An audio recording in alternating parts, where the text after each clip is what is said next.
So welcome everybody. We're back here in our Wednesday night study, and we're on to Proverbs chapter 12. So the Proverbs are really all about giving the young man understanding, which is just symbolic for teaching us who don't know anything at the beginning how to walk in wisdom and how to live this life in a way that brings honor to the Lord and that it gives us stability and peace through all the trials. I mean, you can't stop life from happening. I mean, just things happen. Things are difficult. People are a mess. But if you have the wisdom and the knowledge and the understanding, then you can navigate all these things and you can make it through it in a decent and orderly way and benefit those around you. So Proverbs 12:1, whoever loves instruction loves knowledge, but he who hates correction is stupid. So remember, we're all the negative things before we're the positive ones. So when it says, if you hate correction, he who hates correction is stupid, it's because we all hate correction and we're stupid. And we don't want to listen. We want to do it our way, and it doesn't go very well. Whoever loves instruction loves knowledge. Well, once you've realized that correction brings benefit and actually produces good fruit, and it's better than being stupid, then you begin to love instruction. And I've said to myself so many times, I'm tired of being stupid. It hurts too much. I don't want to be stupid anymore. And that produces a fear of the Lord, a fear of making mistakes, which makes you love instruction. So you want people to tell you, is this the right way? Should I walk in it? What am I doing? So that you don't have your house destroyed when the storm comes. A good man obtains favor from the Lord, but a man of wicked intentions he will condemn. Well, the heart we're born with is deceitful above all things, and it has wicked intentions. And what are those wicked intentions? All at once is the lust of the eyes, the lust of the flesh, and the pride of life. And it manifests in lots of different ways, but that's what our heart wants. And the Lord will manifest that in due time and deal with it. But a good man obtains favor from the Lord. Well, Christ said, why do you call me good? There's no one good but the Father. So the only thing that is good is when God puts his Spirit within us. As Paul says in Romans 7, there's nothing good that dwells in our flesh. And you just don't realize that until you go through sufficient trials to have it be made manifest. A man is not established by wickedness, but the root of the righteous cannot be moved. So we're also doing a study in Psalms on, usually it's Monday nights. We were talking about how the righteous are planted by streams of water that bear fruit in their season. So when you're planted by those streams of living water, then you're rooted and grounded in Christ. And that new man cannot be moved. He overcomes whatever it is the Lord sets before us. Like it says in, I believe it's 1 John, whatever is born of God overcomes the world. Well, what's born of God? It's the new man being birthed within us through his Spirit. But before you get to that stage, we first are living this life in wickedness, and we're not established. There is no firm foundation. It's a house built on sand. And any security is just an illusion that the Lord can take away at any time. And he does in due time to show us what we really are and what we're relying on. That we're not having faith in God, we're having faith in all of our circumstances and stuff around us. An excellent wife is the crown of her husband, but she who causes shame is like rottenness in his bones. So in Ephesians 5, it talks about how marriage is really about Christ and the church. So an excellent wife is talking about being married to Christ and the body of Christ and the Spirit. And that excellent wife is a crown. When you have faithful, reliable servants of the Lord around you and with you, it's a crown. It's a reward. It's a protection. But when we are that woman that causes shame, who doesn't follow God's commands, it's rottenness to our bones. It causes all kinds of strife and anxiety, and like it says that our own backslidings will reprove us. Just as a shameful woman in a marriage, it rots your bones. Like Solomon says, better to live on a corner of a roof than be married to a quarrelsome wife, a wife who likes to fight and argue. It will just suck all the life out of you. So we should realize that we are that shameful woman at first, and we have to overcome those things so that we can be that excellent wife that is a crown of righteousness. The thoughts of the righteous are right, but the counsels of the wicked are deceitful. So always remember that Ephesians 6 tells us that this battle is taking place in the heavens, and both of these thoughts are here. So you're going to have the counsels of the wicked and the deceitful thoughts rising up, and then we're going to have the thoughts of the righteous. And those things are going to battle in our heavens. And the more you grow, the more you learn the truth, the more that righteous spirit of Christ will be able to overcome those counsels of the wicked and say, no, remember how that worked out last time? I know it sounds nice, but this isn't going well. And the Lord builds our strength over time. He builds our faith so we can take down bigger and bigger cities, bigger and bigger giants. So he doesn't come in and overcome all of our shortcomings in one day. He knows that he has to build some foundation up before he can go after the bigger ones. And so he's preparing us for the future steps. That's what it means when the scriptures talk about going from glory to glory. Glory is manifest when this wickedness is overcome. And the Lord's just going from city to city, overcoming more and more. And as that army builds and gathers strength and skill, you can take down armies that you couldn't have dared face in the beginning. And the Lord knows how much he can try us. And that's why it says in 1 Corinthians 10:13, I believe it is, that he doesn't tempt us beyond what we're able, but he provides a way out. And so know that whatever the Lord has brought to you, it may feel like too much, but it's not, because he has written this day in your book. Now, he certainly stretches you right to your absolute limit, where you're going to cry out and you're going to need help and you're going to need your brothers and sisters, but he will make a way to get through it. And remember that in that day, that even when you can't see the solution or you can't see how it's going to work out, know that it's there and just keep following the steps, doing the next right thing, and the Lord will work it out. The words of the wicked are lie in wait for blood, but the mouth of the upright will deliver them. The wicked does not love his brother. It's selfish, and it will harm others and will do damage to them to get what it wants. We have to realize that spirit is in us, that we will lie, we'll cheat, we'll deceive, we'll ignore people, we'll say harsh things just to satisfy what we want. And that's the opposite of the Spirit of Christ, which lays down its life for his brothers. It's willing to be uncomfortable and to go through very difficult things or give up things you want for the benefit of others. But that's not natural for us. We're happy to do good when it's easy, but when it gets hard, we're like, no, the cost is too high. But the mouth of the upright will deliver them. So we've talked in previous weeks about how life and death are in the power of the tongue. And from the overflow of the heart, the mouth speaks. So when you store up all these treasures of Christ within, you learn these scriptures, you go through these trials, and you realize that the words we speak are so important. And that mouth of the wise, it will deliver us from much trouble. It can make peace with your enemies. It can do many wonderful things. And it's all the Lord working in the heart that brings the right words out of the mouth in due time. And we're also told in James, if you can bridle the tongue, you can bridle the whole body. But no man can bridle the tongue, because no one can change their heart. But once God does change your heart, there's still a battle in your heavens. It doesn't mean it's easy. It doesn't mean there's not sorrow. But you'll start noticing that the words that come out of your mouth, they're right. And they're restrained. And that's a real sign that we're overcoming.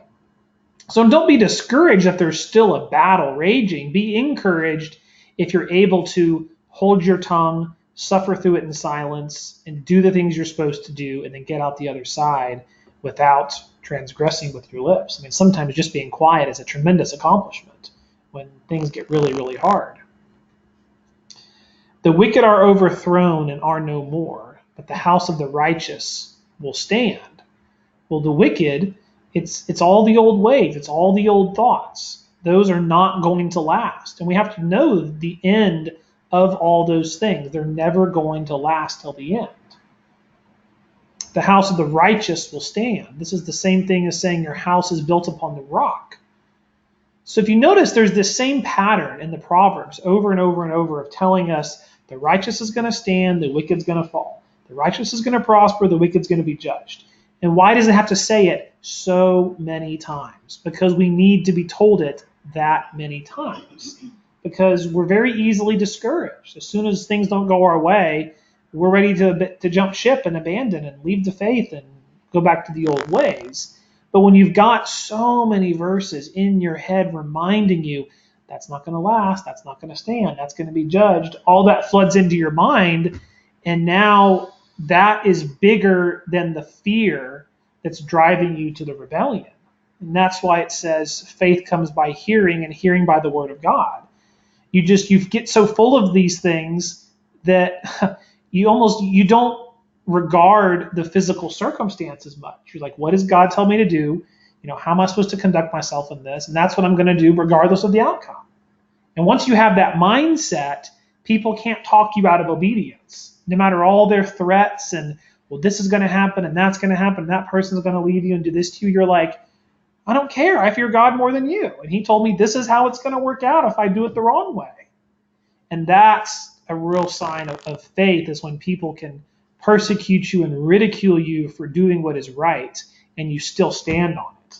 Because you're like, I'd rather fear God than man, because God's a lot more powerful than you. He made you. And he can, the only reason he's not squashing you right now is he's just restraining and having mercy. And we need to remember that his hand is just hovering over everything, and he can just change anything at any second whenever he wants. It's easy to forget that because you don't see it, but it's true. A man will be commended according to his wisdom, but he who is of a perverse heart will be despised. Wisdom is not appreciated at first, and this is a pattern in the scriptures, is the wise are actually persecuted. But once the trouble comes upon the land, then you see the wisdom being called for. You see Joseph being brought out of the prison when Pharaoh's dream couldn't be interpreted. And it's a pattern that we see is wisdom is not valued until the trials come. And those who are of a perverse heart will be despised because eventually what's in the heart is manifest. They don't have the wise words. They're not peacemakers. They're not patient. And when the real trial comes, you don't need a hot-headed, bitter person who doesn't know how to speak words of wisdom. You want a calm, patient, brave, diligent, faithful, wise man who can say, this is what we need to do. And they can guide through that terrible storm. But you have to remember, while you're becoming that wise person, you're not going to be respected by everyone. You're going to be persecuted and ridiculed and forgotten and mocked. And look at Christ. The only man who's ever had a full measure of the Spirit in a physical body, and they ended up killing him. So it doesn't go well for the wise in the flesh when men of the world are persecuting you, but in due time, it does save many people alive. We have to remember the end is what we're after. Better is the one who is slighted but has a servant than he who honors himself but lacks bread. So there's this pattern in the scriptures too of doing things to be seen of men, wanting to have appearances. It's a huge problem today. People just want to look wealthy. They want to look like they have money and success or have a certain status, but they're honoring themselves falsely. The scripture says, if you seek your own glory, it's not glory. So what you're supposed to be is clothed in humility. And that's what it means by one who is slighted but has a servant. It's like you can mock them and make fun of them all they want, make fun of people all they want, but they're being diligent. They're saving their money. They're being wise. They're peaceable. They keep their feet in their house. They're building good quality relationships with people in Christ. It's like, I don't care, judge outward appearances. That's very shallow and foolish. So we have to learn what is important. And the important thing is storing up wisdom in the Spirit and building for us wise counselors, good relationships that we can rely upon in times of trouble. But when we're focused on honoring ourselves and being seen of men and trying to have this outward appearance, we're not storing up wisdom. We're storing up vanity, and it's not gonna go well. A righteous man regards the life of his animal, but the tender mercies of the wicked are cruel. So the life of his animal, you can also think of it as everyone has a beast, right? It's your own flesh. And even though we know the old man has to die and the flesh has to be judged and it's not going to inherit the kingdom, you still need to take care of it. You got to live in this thing. And you want it to be as decent as you can. And same thing with your animals. So when you have oxen that were plowing the field or horses that you're using for work, or if you're good to them, it will go well for you. It's foolish to be ruthless and merciless with your animals. It'll come back and be harmful to you. There's Proverbs about that as well. And so we should have tender mercy towards not only our own selves, but all of those around us. But the tender mercies of the wicked are cruel. So the wicked don't know how to be merciful. And what they even think is mercy is actually cruelty. And I've suffered this greatly from people that will tell you they think they're being kind and helping you, and they're actually just might as well be tearing your flesh off the bones. They're just, it's horrible. They're miserable comforters, which is the spirit of the old man is a miserable comforter. It doesn't have mercy. It doesn't have patience. It doesn't regard the life of the animal, right? And so we need to be known as people of mercy. Like it says, to do justice, to love mercy, and to walk humbly with your God. He who tills his land will be satisfied with bread, but he who follows frivolity is devoid of understanding. So tilling your land just basically means be faithful what's put in front of you. Whatever God has given you to do it with all your heart. Whether it's the job he's given, and it's taking care of the possessions he's given you, take care of your body, take care of your own mind, till your land, study the scriptures, just do what's before you patiently and you'll be satisfied. But when you follow after frivolity, you're chasing vanity. You've got these dreams of foolishness and these things of grandeur, and it doesn't work out well. Like Paul says, aspire to live a quiet life and work with your hands. And it's amazing the peace that comes when you let go of so much of this vanity and foolish dreaming we have, and you just focus on the basics. And it's boring for a while, but it eventually you build these really good relationships and you have peace and you can have stability, and those are the things that make for a righteous life. And then you can't be beneficial to others if you're not stable yourself, right? Stable in your own mind and your own heart, and then also stable in your life. It's a wise thing. Like the scriptures talk about storing up in the summer months for the winter. And it means primarily storing up wisdom while it's available, so that when the trial comes, you have something to live on, to share. And there's also an application to physical money and wealth. And it's good to have a little money saved. It's good to spend less than you make. It's good to minimize your lifestyle so that you can have peace and not be stressed out and always having to overwork to be rich. But we don't naturally think that way. We naturally chase the frivolity, and we like being seen, and we like the vanity, and it takes a lot to grind that out through much suffering and trial. The wicked covet the catch of evil men, but the root of the righteous yields fruit. So covetousness is a huge problem in the spirit of the old man. It always compares to others, and it wants what they have. And covetousness is the opposite of contentment. And the Lord has given every person what he has deemed expedient for them. Expedient just meaning what's good for them. And it's different for everybody. Some people have more, some people have less. You can name anything in their life, and everyone's got a different level of it. And when we're comparing to others is what brings about the covetousness. We have to look to the Lord and say, Lord, you're the one they gave me what I have because that's what you wanted me to have. And my job is just to be faithful in that and to be content with it. Godliness with contentment is great gain. But the root of the righteous yields fruit. Well, what spirit does the righteous have? It's grateful. It's content. It tills its own land. It just works with its whole heart at whatever is in front of you, regardless of what that is, and doesn't compare with others and say, well, how come they have this and I don't have that? And it doesn't matter, and you will make no progress in the spirit in the heavens, in your own heart and mind, until we can cast out that spirit of covetousness that just puts the focus outside, is all it does. The wicked is ensnared by the transgression of his lips, but the righteous will come through trouble. You reap what you sow. When you say things that are unrighteous, when you spread rumors, when you spread lies, when you don't speak the truth, you say things carelessly, it comes back to you. Now, it can be a delayed reaction. You can say a lot of foolish things and have loose lips and not be diligent for a while, but eventually you become known as an untrustworthy person who doesn't have wisdom and you can't be relied upon. You don't do what you say and you're not reliable. And eventually people figure that out and they start moving away from you, right? But the righteous will come through trouble.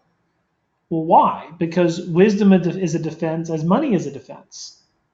So when you have wisdom, then you know how to conduct yourself in all these different circumstances. You know that a gentle answer turns away wrath, but a harsh word stirs up anger. You know how to respond to people that are losing their head and are losing their temper. You know how to respond to a person who's in affliction and depressed and sorrowful, and how to lift their spirits. Right? You learn how to speak those words fitly spoken that delivers from all the circumstances that come. The Bible's a long book. There's a lot of things written because there's a lot of discernment that we have to do. But the longer we go, walking this walk on the narrow way, seeking the wisdom of God, because he says if you seek, you'll find. So if we continue seeking and continue asking for wisdom, your wisdom will increase, and you'll be a blessing to those around you. A man will be satisfied with good by the fruit of his mouth, and the recompense of a man's hands will be rendered to him. It's another way of saying you reap what you sow, but it's key that it's by the fruit of the mouth. You'd be amazing how much it changes circumstances when you just be quiet, and you haven't been quiet for a long time. It's amazing. You listen more, you learn more, people perceive you differently. It makes you stop a lot of trouble we were bringing on ourselves from the stupid stuff we're saying. And just not saying anything is a great step in the right direction. And then that time where you were talking, now you're chewing the cud and you're listening and you're thinking about the scriptures and so then when something comes up, you have something wise to say. And it bears fruit. And that it's a blessing. And the recompense of a man's hands will be rendered to him. This is talking about your works. What you do will come back to you. Now remember that fruit trees can take anywhere from 2 to 7 years to bear fruit. So you don't always get immediate results when you're bearing good fruit from your mouth and the recompense of your hands. I mean, sometimes you can be doing everything right and circumstances just take a long time to work out. Some things are just complicated and deeply wounded and damaged, and they're not going to be fixed in a day or a week or a month or even a year. Some things take years of consistency, but eventually you'll start to see it turning slowly. And it's worth it, because usually things that are very slow to attain are very stable, and they're hard to move, and they're deep-rooted. The way of a fool is right in his own eyes, but he who heeds counsel is wise. This is a really important principle. So all of us start off with a foolish spirit, and we think we're right. We think our judgment is right. We think we see things right. We just think we get it. And there's no fear of being wrong. It talks about a fool rages on and is confident. But he who heeds counsel is wise. A wise man knows that he doesn't know everything, and he's got fear of what he doesn't know. And so he's very quick to listen. He's very quick to consider what other people have to say. Quick to listen, slow to speak, don't draw conclusions right away. You can have suspicion, keep an eye on something, but let it manifest. 1 Corinthians 4:5 says, judge nothing before the time until the Lord makes manifest the counsels of the heart. So if you wait long enough, the condition of someone's heart is going to come out of their mouth and it's going to come out their actions. You don't have to try to judge it before the time. But it's hard to do that because we think we know, we want to jump to conclusions. But the more we can restrain our spirit and let things play out, then when you deal with it, it's very clear. You're not making false accusations. You're not jumping to conclusions. You're like, that's exactly what it is. There's no doubt. And this is how we deal with it. So a wise man knows what he doesn't know. He knows he doesn't know everything. Said another way, to him who knows anything, he knows nothing as he ought to know. We always know there's more to learn. That's how Paul says it. A fool's wrath is known at once, but a prudent man covers shame.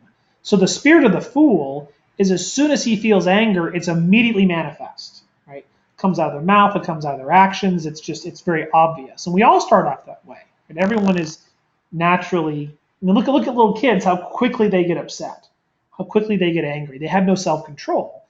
But the wiser we get, we restrain that wrath and we become slow to become angry, which is a character quality of God. It's good to be angry. We're supposed to be angry at the right time, just don't anger quickly. Lots of evidence builds up, lots of fruit builds up. You've tried the gentle correction, you've tried to see if it'll just work itself out, and now it's not.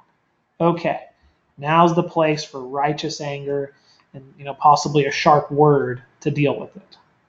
And so people will come to know you as someone who doesn't get angry quickly. So when you are angry, it means something to them. They're like, whoa, I don't see him mad very often. What's going on? Like I must have really done something bad. But a prudent man covers shame. Well, a prudent man, that's the Spirit of Christ in us. It covers our shame by holding back his wrath. There's another verse that says, a fool vents all his feelings, but a wise man keeps it till afterwards. So there's plenty of things that you want to say that just don't need to be said, right? Or maybe it needs to be said, but not right then. So when in doubt, hold it back, right? And let things play out and chew the cud and say, okay, how is this going to impact the situation of these people? And is this really going to benefit the circumstance? Because Ephesians 4 says, let nothing come out of your mouth except what is, look it up here. It's Ephesians 4:29. Let no corrupt word proceed out of your mouth, but what is good and necessary for edification, that it may impart grace to the hearers. So what should be happening in our brain before we talk is to say, is this going to edify and benefit those around me, or is it not? And if it's not, then you don't say it. But we all don't start off, that filter isn't, it doesn't come with the original package, right? It's missing. And so the Lord has to develop that over time, where we filter the words very, very carefully. Silence is very, very powerful.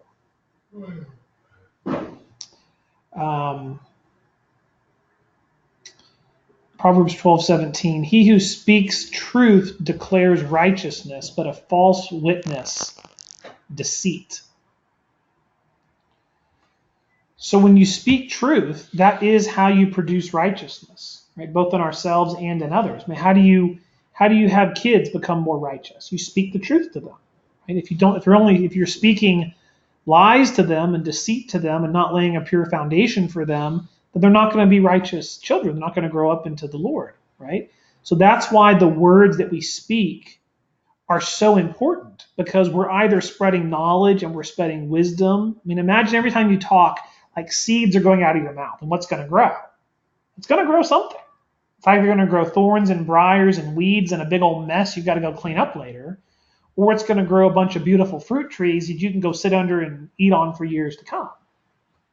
So if you can get that image in your mind, it helps. And the thing I always think of, and especially the business I'm in, being in the finance business and so much compliance, I'm like, man, if I say that, I got to come back and deal with it later.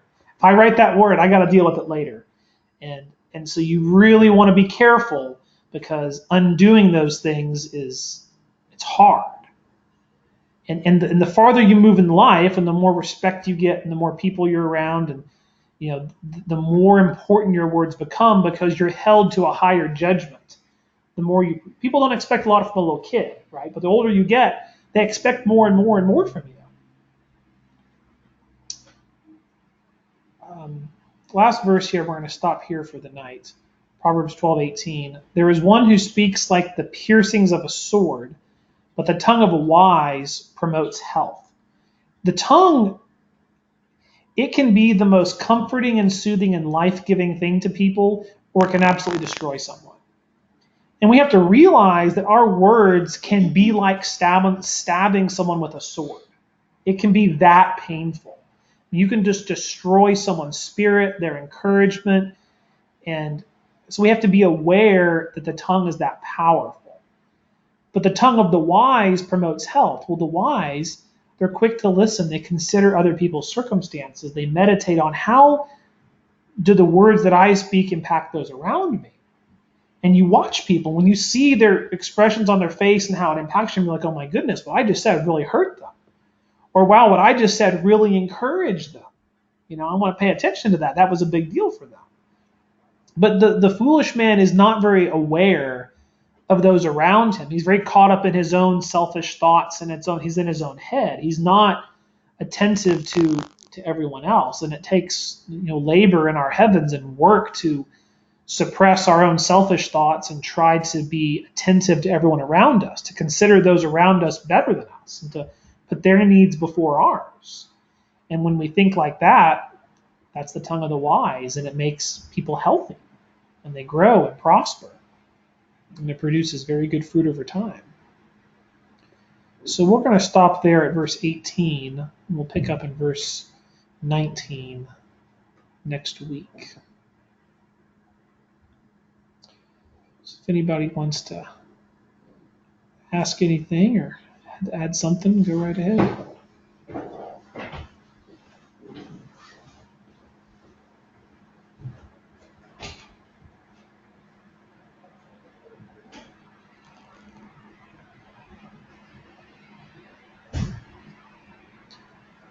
Everyone's being quick to listen and slow to speak now.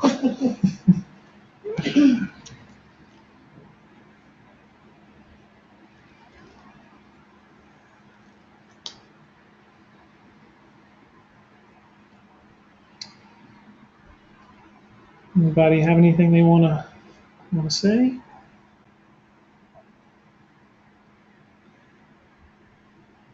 There's Boyd. Hi, Boyd. Hi, Mitch. All I want to say is all the evil, the wicked, the bad things in those verses, I see myself in all those things. I am so bad. And I have such a long way to go. That's what I see. Well, God bless you, Boyd, for being honest. And the Scripture says, if you confess your faults, you'll be healed. And the Lord is gonna increase the spirit of the new man within you, brother. So be encouraged in that it's on the way.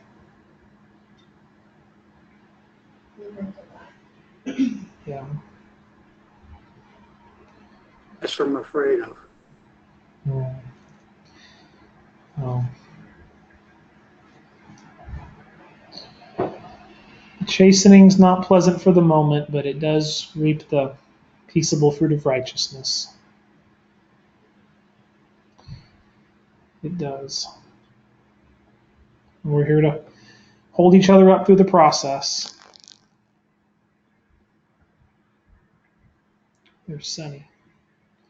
Hi, Sonny. Hi. Mitch, don't we all have a long way to go? Nobody's done yet. Nobody's done That's yet. what I figured. But you do. I mean, just to encourage everyone is you do go through verses and you can say, yes, I understand that. And you can say, hey, I do that now. I mean, that time does come, and we're certainly not perfected, but you definitely get to the point, like, I can honestly say now that, I had a lot better control over my tongue than I did, not too long ago. And it helps, just being quiet sometimes makes a big difference and not, spewing out everything I'm thinking at every second. So just be encouraged, like Paul says, follow me as I follow Christ. Like it gets better, it does, and you do bear the fruit. So know that that is possible and it does come. Yeah, I think we all can control our tongue a little better than what we used to. Cause I know I could. My tongue was raggedy. Yeah, I hear you. The tongue is an unruly evil, but it's also a tremendous tool of good. The Lord is going to give Mm. someone a righteous tongue in due time. Thank you, Mitch. Welcome, son.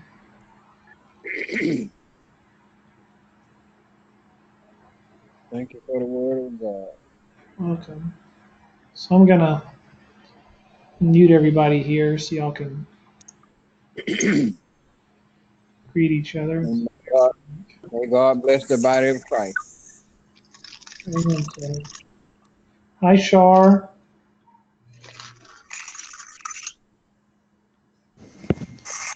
Thank you very much. Everything great. Wow.